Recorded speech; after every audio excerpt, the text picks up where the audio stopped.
Hi hello welcome to our channel. నేను మీ శ్రీ. ఈరోజు మనం చెప్పుకోబోయే కథ ప్రియాని దాన్ని పార్ట్ 196. ఇక కథలోకి వెళ్ళిపోతాం. రిషి గదిలోకి వచ్చేసరికి గ్రీన్ కలర్ బెడ్ లైట్ వెలుతురులో ఆ పెద్ద బెడ్ మీద ఒక చివరికి పడుకొని కనిపించారు తల్లి కొడుకులు. శబ్దం రాకుండా తలుపులు మూసివేసి వాళ్ళ దగ్గరికి నడిచాడు అతను. అవని వైపుకు తిరిగి ఒత్తిగిల్లి పడుకున్న కొడుకుని మురిపెంగా చూసుకొని తల మీద ముద్దు పెట్టుకొని శుతిమెత్తగా చెంపలు తడిమి అత్యంత అపురూపంగా తల నిమిరి పడిపోకుండా సరిగ్గా అడ్జస్ట్ చేసి అవని వైపు చూశాడు. కొడుకు చుట్టూ చెయ్యి వేసి నిద్రలో ఉంది అవని. ఆమెను చూడగానే అతని పెదవులు విచ్చుకున్నాయి. ఆమె వైపుకు వచ్చి కదిలిస్తే ఎక్కడ నిద్రాభంగం కలుగుతుందా అని కాస్త దూరంగా పడుకుని నుదురు మీద చేయి వేసుకున్నాడు. ఆ నిశ్శబ్దంలో అతని ఆలోచనలు ఎటో వెళ్ళిపోతున్నాయి. అతను వద్దన్నా వారించినా అతని గతం వైపు అతని మనసు మెదడు పరుగులు తీస్తూనే ఉంటాయి. రాహిని అందమైన జ్ఞాపకమే. ఆ జ్ఞాపకాలను అందంగా మార్చుకోవడానికి అతను పడ్డ కష్టం అంతా ఇంత కాదు. ఆ కష్టానికి మించి ప్రాణం పోయినా బాగుండు అనిపించే అంత కష్టం. ఎవరు వద్దన్నా కాదన్నా రాహిని అతని గుండెల్లో ఎప్పుడూ భద్రంగా జ్ఞాపకమై ఉంటుంది. ఎవరు గుర్తు చేసుకోవద్దన్నా సరే అతను గుర్తు చేసుకోకుండా ఉండలేడు. ఆమె తలుచుకొని రోజంటూ ఉండదు. ఆమె కోసం కన్నీళ్లు పెట్టలేని అతను వృధానే మరి. ఆమె కోసం అతను పడే వ్యధ కేవలం అతనికి మాత్రమే సొంతమైనది. ఆ కష్టం కూడా అతనికి ఇష్టమైనది. గతం నుంచి బయటికి రావడానికి చాలా సమయం పట్టింది అతనికి. తాగినప్పుడు మా ఇద్దరికి డిస్టెన్స్ మెయింటైన్ చేయమని చెప్పానా? అతనికి దగ్గరగా జరిగి అతని ఛాతీ మీద చెయ్యేసి నిద్రమత్తులో చెప్పింది అవని. ఇడియట్, నేను డ్రింక్ చేయలేదు. రిషి కసిరాడు అవనిని. అయితే సరే, గుడ్ డెసిషన్. అప్పటి వరకు మూసి ఉన్న కళ్ళని తెరిచి అతని వైపు చూసింది అవని. ఆమె చెంప తడుముతూ ఆమె వైపుకు తిరిగి ఆమె చుట్టూ చేయి వేశాడు అతను. నువ్వు పెద్ద మోసగాడివి. ఆ మాటకి అదోలా చూశాడు రిషి. అవునా? అంత పెద్ద నిజాన్ని ఎలా కనిపెట్టావు? ముడుచుకున్న ఆమె కింది పెదవని వేళ్లతో లాగుతూ అన్నాడు రిషి. శాంతమ్మ వచ్చింది. మాటల మధ్యలో తమరి మోసం గురించి చెప్పింది. అతని వేలిని కసుక్కున కొరికేసింది అవని. ఇడియట్, ఎలకలా తయారయ్యావు అని చేతిని వెనక్కి తీసుకున్నాడు రిషి ముఖం చిట్లించి. అతని మణికట్టు దగ్గర పట్టుకుని అతని వేలి మీద ఊది ముద్దు పెట్టుకుంది. చాలా ఎక్కువైంది నవ్వు దాచుకుంటూ అన్నాడు. టాపిక్ నవ్వే చేయకు. నేను ఎక్కడున్నానో గుర్తుంది కదా అని అడిగింది సీరియస్నెట్ నటిస్తూ.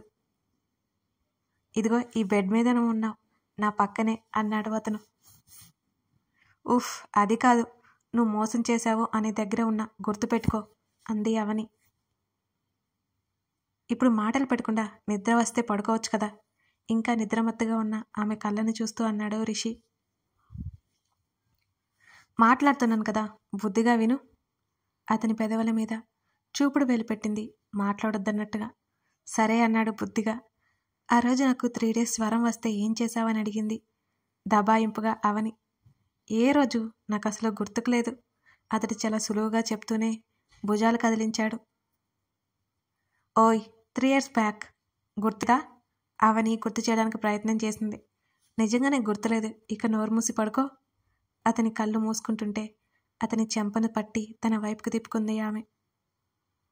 పడుకో నువ్వా అని అడిగాడు నిట్టూరుస్తూ. ఆ రోజు ఏం చేసావో గుర్తు చేసుకో. టాబ్లెట్స్ ఇచ్చుంటాను. అతడు మళ్ళీ కళ్ళు మూసుకోబోతుంటే మళ్ళీ అతని ముఖాన్ని తన వైపుకు తిప్పుకుంది అవని. ఏంటి నీ గోలా? అర్ధరాత్రి మధ్యల ధరవన్నట్టుంది నీ వ్యవహారం. సీరియస్గా చూశాడు ఆమె వైపు. 3 days నువ్వే చూసుకున్నావు కదా నన్ను. అత్తయ్య అనుకునేలా అత్తయ్యని నేను స్పృహలోకి వచ్చే ముందు పిలిపించావు. శాంతమ్మ చూసుకుంది అని అబద్ధం చెప్పావు. ఆ రోజు శాంతమ్మ లేదట కదా, తర్వాత వచ్చిందట కదా. ఆమె ఉక్రోషంగా అడిగింది.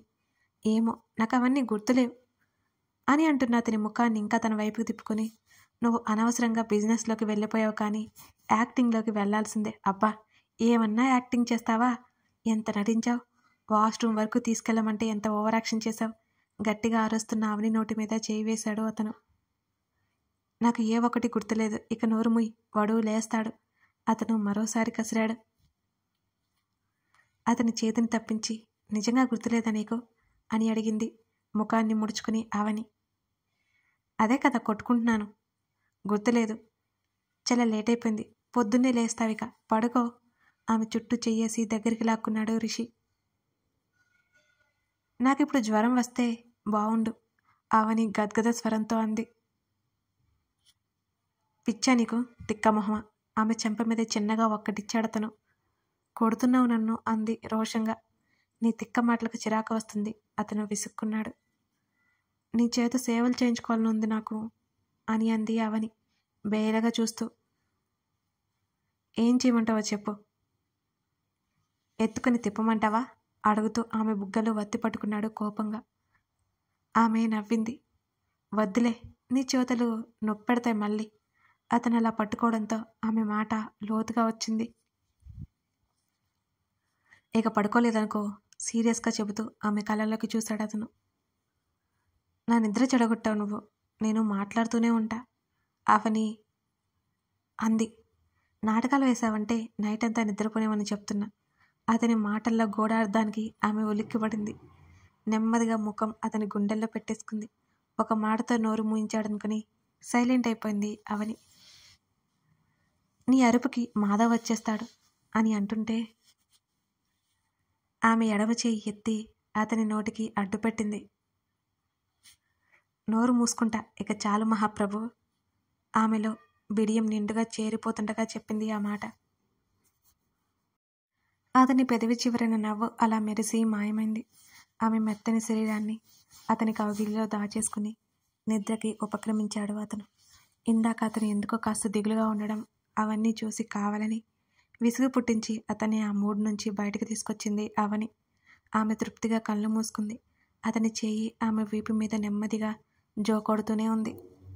కళ్ళు మూసుకున్న అవనికి ఆమె కణత మీద అతను ముద్దు పెట్టుకోవడం తెలుస్తూనే ఉంది.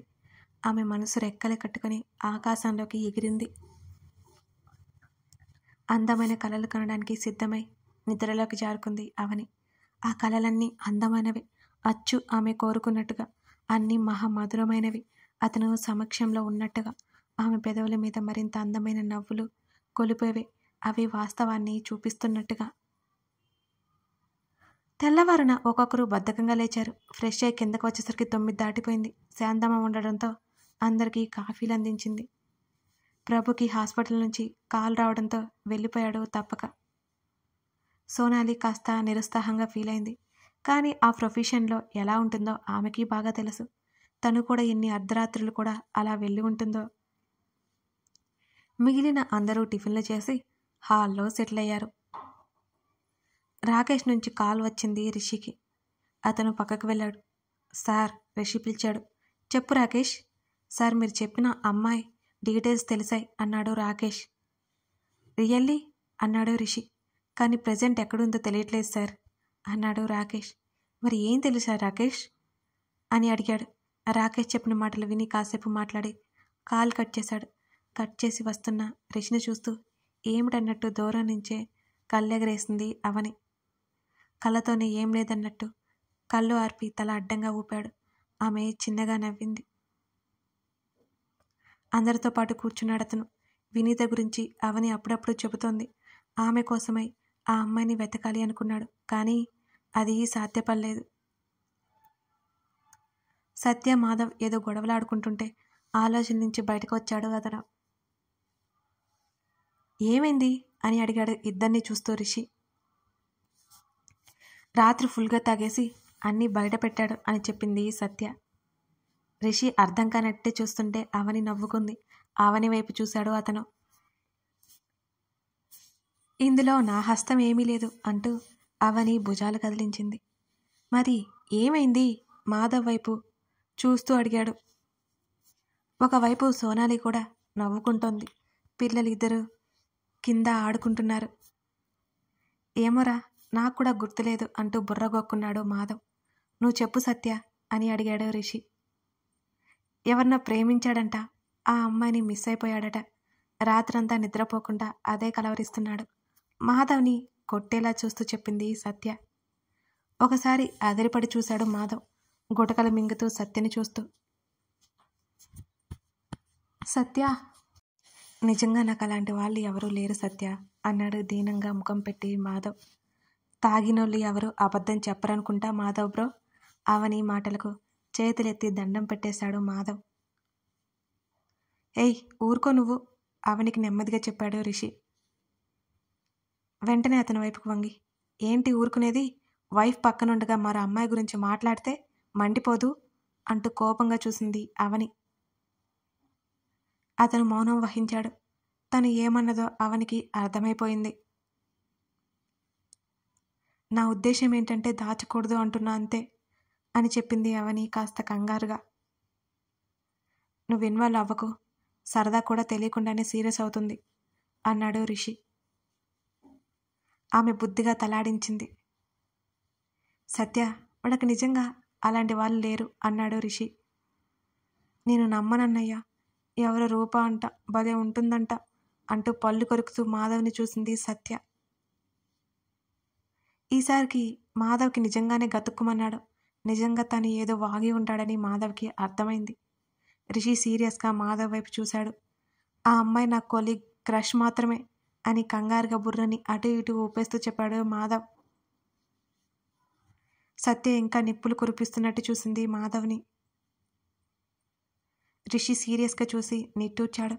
ఆ అమ్మాయి జస్ట్ క్రష్ మాత్రమే అని మాధవ్ నిరూపించుకునేసరికి తల ప్రాణం తోక్కొచ్చింది అతనికి. వాళ్ళు ఎలా ఉన్నా కానీ మిగతా ముగ్గురికైతే నవ్వు అసలు ఆగట్లేదు. మాధవ్ని చూస్తుంటే బలవంతంగా నవ్వు ఆపుకుంటున్నారు. మాధవ్ పరిస్థితి చూసి సత్య ఎప్పటికో శాంతించింది. మాధవ్ బుద్ధుంటే మరోసారి తాగి వాక్కూడదని లెంపలేసుకున్నాడు. ఆ రోజు సరదాగా గడిచిపోయింది. ఆదివారం సాయంత్రానికి అందరూ వెళ్ళిపోయారు, ఎవరిళ్ళకి వాళ్ళు. బాబుని శాంతమ్మ ఎత్తుకుని గార్డెన్లో కూర్చుంది. అవని రిషి వెనుక స్విమ్మింగ్ పూల్ దగ్గర ఉన్నారు ఇద్దరు. నీకు ఇక్కడ ఉన్నన్ని రోజులు ఈత నేర్పించాలి అంటున్న రిషి వంక కంగారుగా చూసింది అవని. బాబాయ్, నా వల్ల కాదు, నన్ను వదిలే. నీళ్లు చూస్తే గుండె ఆగిపోతుంది. అయినా ఇంత పెద్దది ఎవడైనా కట్టించుకుంటాడా? నాకంటే డబ్బులు ఉంది. అవని రెక్లైనర్లో కూర్చుని వెనక్కి వాలి అతన్నే చూస్తుంది.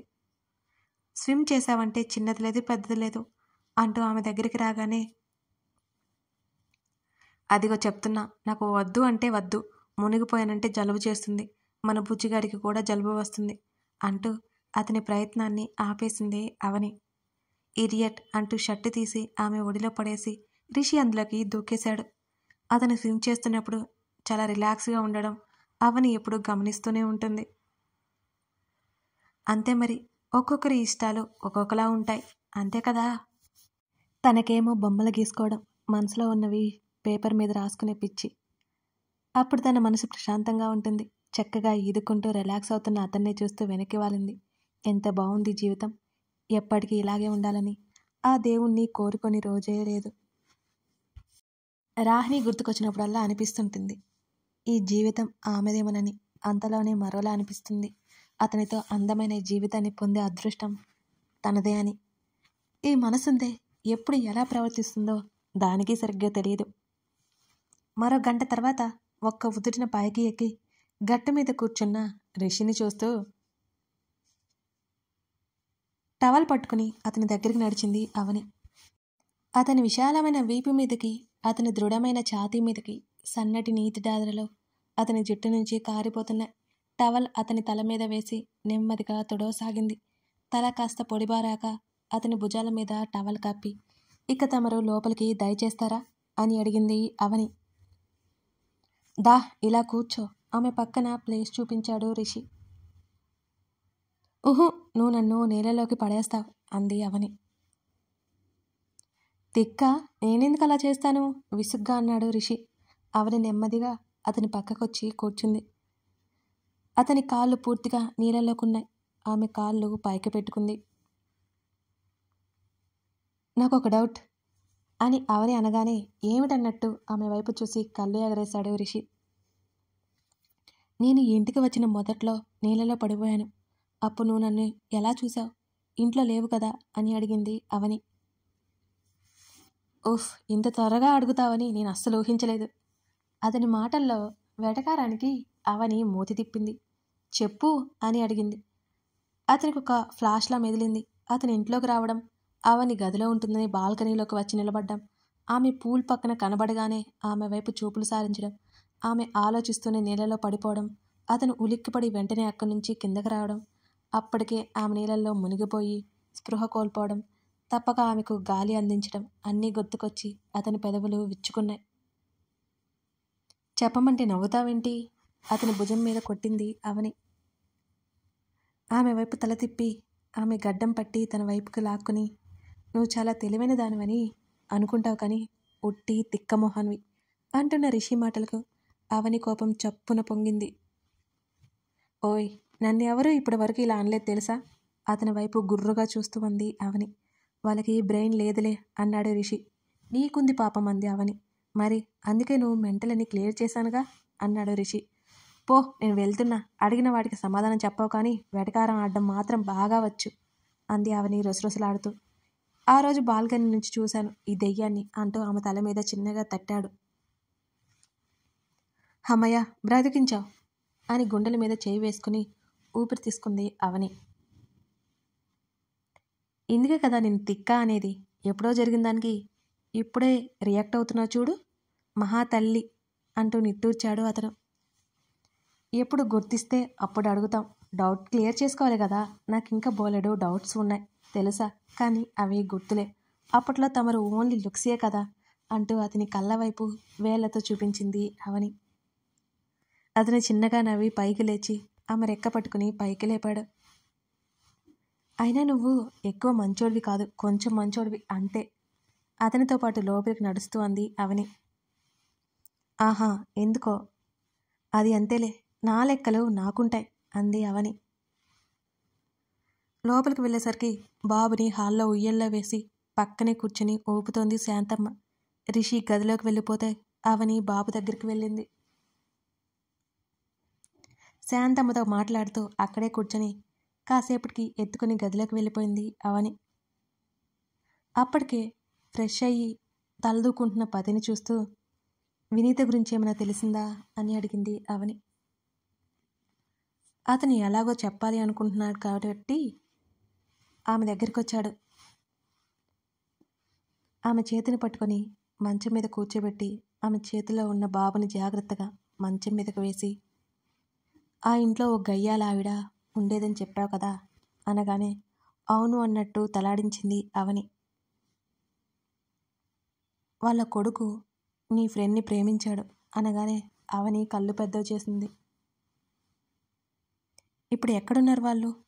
ఆదుర్దా పడింది అవని. చెప్పేది విను. ఇంట్లో చెప్పిన తల్లిదండ్రులు ఒప్పుకోలేదు.